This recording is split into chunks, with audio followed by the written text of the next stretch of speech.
இஸ்லாமிய மார்க்கம் என்பது 5 அடிப்படைகளின் மீது, 5 தூண்களின் மீது கட்டி எழுப்பப்பட்டிருக்கிறது. தொழுகையை நிலைநாட்டவில்லை என்றால் அவர் வேறு எந்த கடமையை செய்தாலும் அது ஏற்றுக்கொள்ளப்படாது. ஒரு மனிதன் 85 கிராம் பெறுமதியான தங்கத்தின் அளவு சொந்தமாக்கி கொண்டு 1 வருட காலம் அவனுக்கு பூர்த்தியாகுமாக இருந்தால் அவனுடைய சொத்து செல்வங்களில் இருந்து அவன் மொத்தத்துக்கும் 100க்கு 2.5 வீதம் அவன் ஜக்காத்து கொடுக்க வேண்டும். ஜிப்ரீல் அலைஹிஸ்ஸலாம் அவர்கள் ஒவ்வொரு இரவையிலும் நபிகளாரை சந்தித்து அல் குர்ஆனை எடுத்து காட்டுவார்கள்.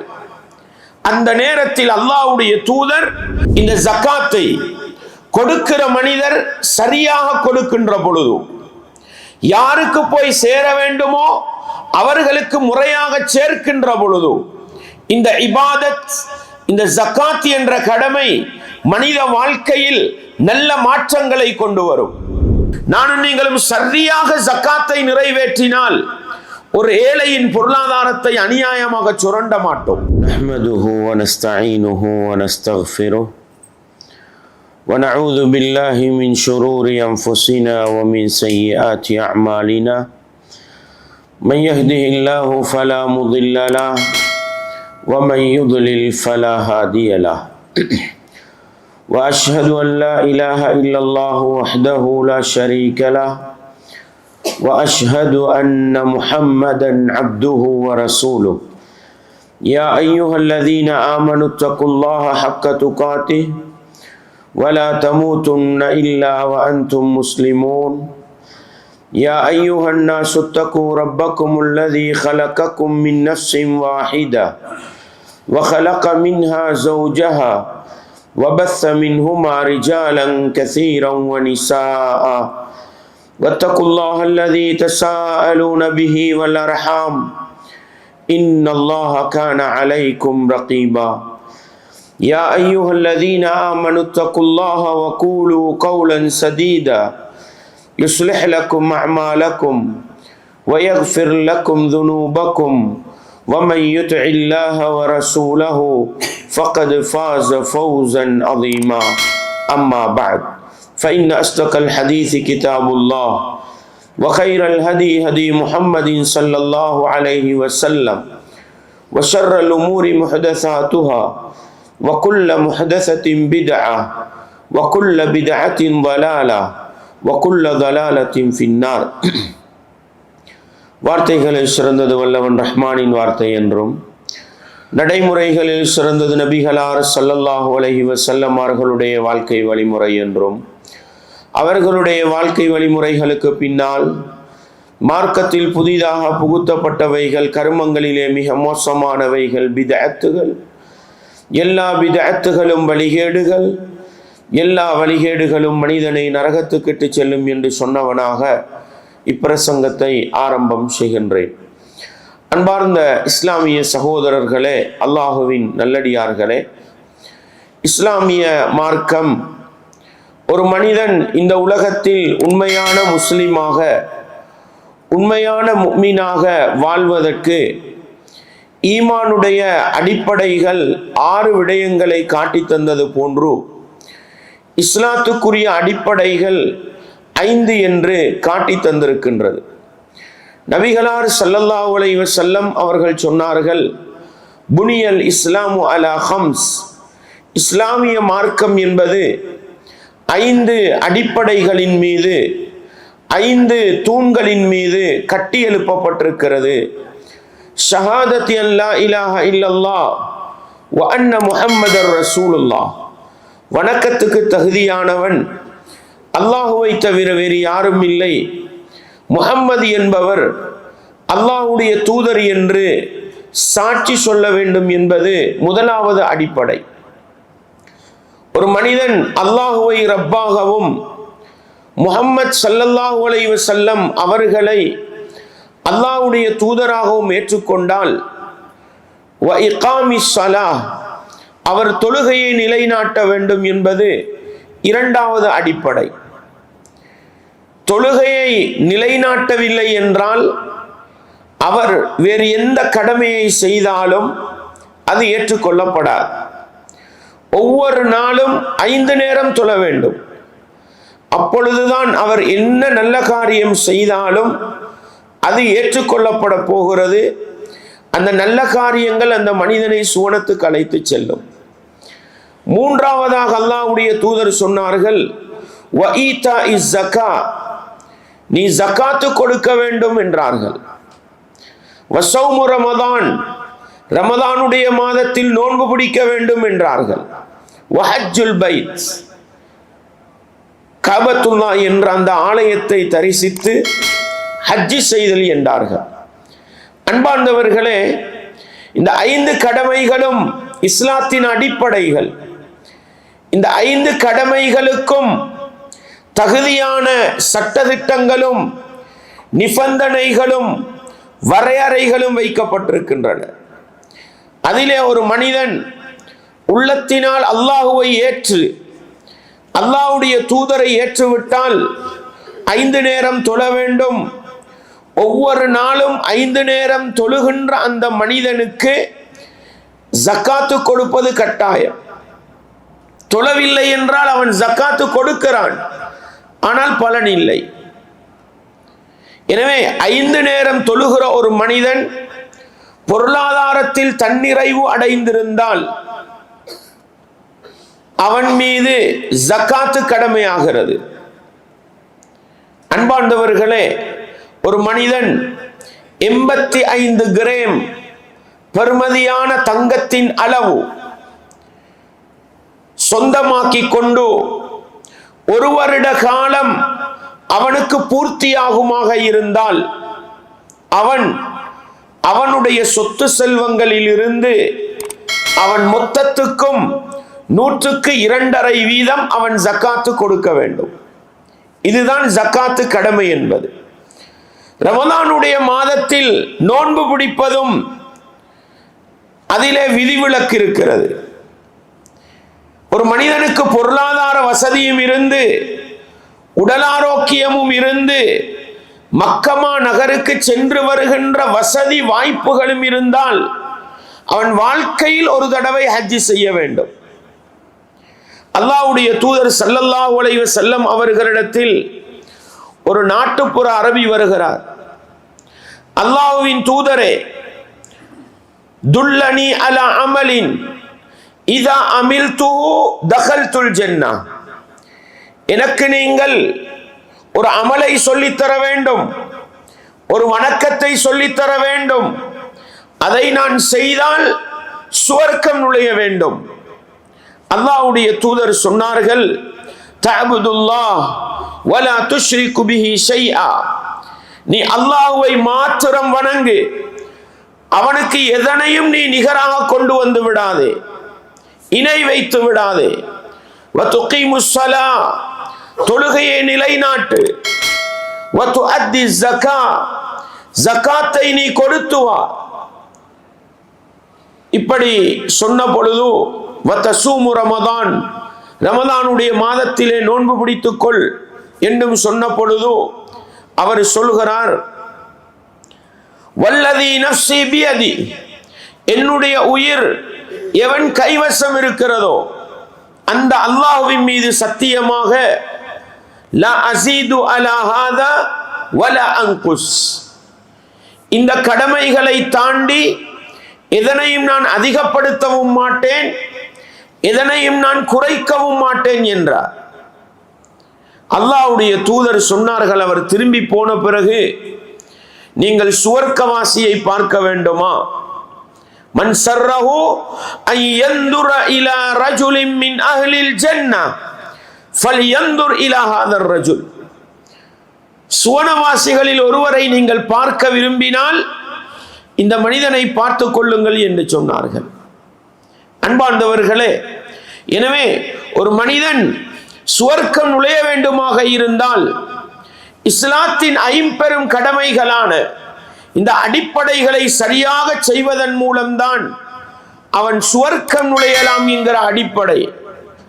இதில் ஒன்றை அவன் மறுத்தாலும் புறக்கணித்தாலும் செய்வதை பாரமாக கருதினாலும் மறுமை நாளையில் சுவர்க்கம் நுழைவது என்பது, நேரடியாக சுவர்க்கம் நுழைவது என்பது கேள்விக்குறியான ஒன்றாக மாறிவிடும். மறுத்துவிட்டால் அவன் நிரந்தர நரகமாக, இறை மறுப்பாளனாக போய்விடுவான். பொடுபோக்கு செய்தால் அல்லாஹ் நாடினால் பாவங்களை மன்னிக்கலாம், இல்லை என்றால் நரகத்தை கொண்டு தண்டிக்கலாம் என்கிற எச்சரிக்கை செய்தியை நானும் நீங்களும் மறந்துவிடக் கூடாது. அன்பாண்டவர்களே, பொதுவாகவே ரமலானுடைய மாதம் என்று சொல்லுகின்ற பொழுது நபிகளார் ஸல்லல்லாஹு அலைஹி வஸல்லம் அவர்கள் கான அஜ்வதன் நாஸி பில் கைர், மனிதர்களில் நல்லதை செய்வதில் மிக ஆர்வம் உள்ளவர்களாக இருந்தார்கள். வகான அஜ்வது மா யகூன் ஃபீ ரமதான் ஹீன யல்காஹு ஜிப்ரீல், ஜிப்ரீல் அலைஹிஸ்ஸலாம் அவர்களை ரமதானுடைய மாதத்தில் சந்திக்கின்ற பொழுது இன்னும் நல்ல காரியங்களில் ஆர்வம் காட்டுபவர்களாக இருந்தார்கள். ஜிப்ரீல் அலைஹிஸ்ஸலாம் அவர்கள் ஒவ்வொரு இரவையிலும் நபிகளாரை சந்தித்து அல் குர்ஆனை எடுத்து காட்டுவார்கள். அந்த நேரத்தில் அல்லாஹ்வுடைய தூதர் அஜ்வத மினர் ரீஹில் முர்சலா, வேகமாக வீசுகின்ற காற்றை விடவும் நல்ல காரியங்களில் அதிக ஆர்வம் காட்டுபவர்களாக இருந்திருக்கிறார்கள். அந்த அடிப்படையில் பொதுவாகவே நல்ல காரியங்களில் இந்த ரமதானுடைய மாதத்தில் ஆர்வம் காட்ட வேண்டும் என்ற அடிப்படையில் ஜகாத்து கடமையானவர்கள் இந்த ரமதானிலே ஜகாத்தை கொடுக்க வேண்டும் என்று ஆசைப்படுகிறார்கள். ஆனால் ஒரு அடிப்படையை நானும் நீங்களும் விளங்கிக் கொள்ள வேண்டும்.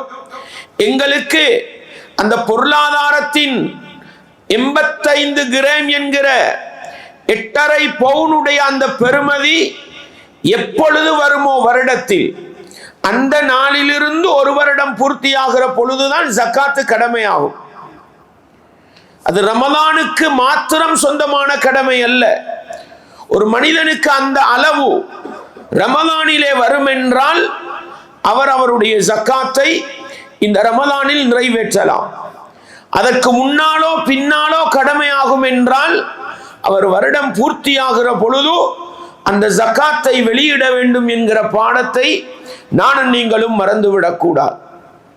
அன்பார்ந்தவர்களே, இந்த ஜகாத்து கடமையை நானும் நீங்களும் கொடுக்கின்ற பொழுது யாருக்கு கொடுக்க வேண்டும், அதற்கு தகுதியான மனிதர்கள் யார், அதையும் அல்லாஹ் அல் குர்ஆனின் மூலம் எனக்கும் உங்களுக்கும் மிக தெளிவாக சொல்லி காட்டுகிறார்.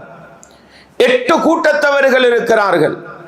இன்னமஸ் ஸதகாத்து லில் ஃபுகராஇ வல் மசாகீன் வல் ஆமிலீன அலைஹா வல் முஅல்லஃபதி குலூபுஹும் வஃபிர் ரிகாப் வல் காரிமீன வஃபி ஸபீலில்லாஹி வப்னிஸ் ஸபீல்.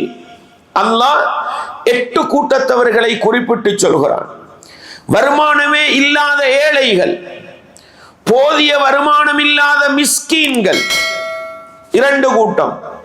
வல் ஆமிலீன அலைஹா, நபிகளாருடைய காலத்தில் ஜகாத்தை கணக்கு பார்த்து எடுப்பதற்கு என்று ஒரு நிர்வாக கட்டமைப்பு இருந்தது. நாங்கள் கொடுக்க தேவையில்லை, அவர்களாக வந்து எடுத்துக்கொண்டு போவார்கள். அதுதான் ஒரு இஸ்லாமிய ஆட்சி நடக்கிற இடத்தில் உள்ளது. எங்களுடைய பொருளாதாரத்தின் வளர்ச்சி மட்டம் அவர்களிடத்தில் இருக்கும். எங்களிடத்தில் எத்தனை ஈத்தம்பழ மரங்கள் இருக்கின்றன, எத்தனை ஆடுகள் இருக்கின்றன, எத்தனை மாடுகள் இருக்கின்றன, அதை கணக்கு பார்ப்பதுதான் அவர்களுடைய கடமை. அதை பார்த்து இன்றைக்கு எனக்கு கடமையா, என்னுடைய வீட்டு வாசலில் வந்து நிற்பார்கள். நாளைக்கு உங்களுக்கு கடமையா, உங்களுடைய வீட்டு வாசலில் வந்து நிற்பார்கள். அதற்கென்று நியமிக்கப்பட்ட அந்த கூட்டம், அவர்களுக்கும் ஜகாத்தை கொடுக்கலாம் என்கிற அடிப்படையை இஸ்லாம் சொல்கிறது. வல் முஅல்லஃபதி குலூபுஹும், இஸ்லாத்துக்கு புதிதாக வந்தவர்கள், அவர்களை இஸ்லாத்தில் பலப்படுத்துவதற்காக அவர்களுக்கும் ஜகாத்தை கொடுக்கலாம். வஃபிர் ரிகாப், அடிமைகள், அன்றைய காலத்தில் அடிமைகள் இருந்தார்கள், இன்றைக்கு அவர்கள் இல்லை. அவர்கள் இவ்வளவு பணத்தொகை கட்டினால் அவர்கள் விடுதலையாகி விடுதலையாகி விடுவார்கள் என்று ஒப்பந்தம் செய்வார்கள். அப்படி ஒப்பந்தம் எழுதப்பட்டவர்கள் அவர்களை விடுவித்துக் கொள்வதற்காக ஜகாத்தை கொடுக்கலாம். அல்லாஹ்வுடைய பாதையிலே ஜிஹாது செய்யக்கூடியவர்கள், அதே போன்று வழிப்போக்கர்களாக இருப்பவர்கள், இப்னு சபீல், நாங்கள் வெளிநாட்டுக்கு வருகிறோம், வந்த இடத்தில் எங்களுடைய பணப்பொதி காணாமல் போய்விடுகிறது, வங்குரோத்து நிலையை அடைந்து விடுகிறோம், கையில் இருக்கிற பணமெல்லாம் முடிந்து போய்விடுகிறது, நாட்டுக்கு திரும்பி போக வேண்டும், பொருளாதார வசதி இல்லை, நாங்கள் ஜக்காத்து பெற தகுதியானவர்கள், என்ன செய்யலாம்? எங்களுடைய ஜக்காத்து பணத்திலே அவருக்குரிய போக்குவரத்து செலவை ஏற்படுத்தி கொடுத்து அவரை அனுப்பி வைக்கலாம். எவ்வளவு தேவைப்படுமோ அவ்வளவு ஜக்காத்திலிருந்து எடுக்கலாம். இதுதான் 8 கூட்டத்தவர்கள்.